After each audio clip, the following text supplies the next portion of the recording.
అమ్మాయి నా మాట నువ్వు 5 వారాలు రావే, దేవుడు కార్యం చేస్తాడు. చూసారా? ఇంకొక ఆమంటది 5 వారాలు వెళ్ళొచ్చాను అమ్మాయి, మరి నాకేం పని కాలేదు. ఎవరు చెప్పారు 5 వారాలని?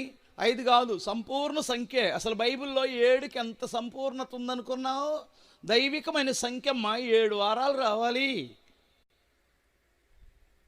ఈ సీనియర్ భక్తురాలు మరి 5 లేదంటే 7, 9, 11 వారాలు వెళ్ళిన తర్వాత మిగతా టైం వినాలి. ఇప్పుడు 7 వారాలు అయితే ఒక పని జరిగింది, ఆగిపోయావు. మరలా ఇంకో పని కావాలంటే మళ్ళీ ఒక 7 వారాలు వెళ్ళాలి.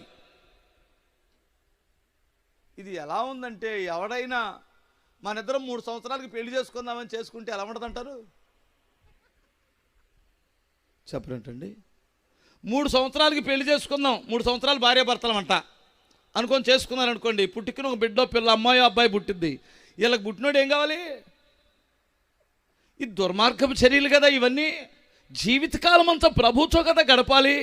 కష్టమైన, సుఖమైన, వ్యాధి అయినా, బాధ అయినా, లేమైనా, ఏ స్థితి అయినా నిన్ను నేను విడవనని కదా ప్రమాణం చేస్తాడు భర్త భార్య. మరి వీళ్ళేంది 7 వారాలు 3 వారాలు అంటాడు? వీడు ఎండిపోయేవాడు కదా. ఎవరు నేర్పారు ఈ భక్తి? ఇది వాక్యము లేని భక్తిది. ఇది పునాదులు లేని భక్తి.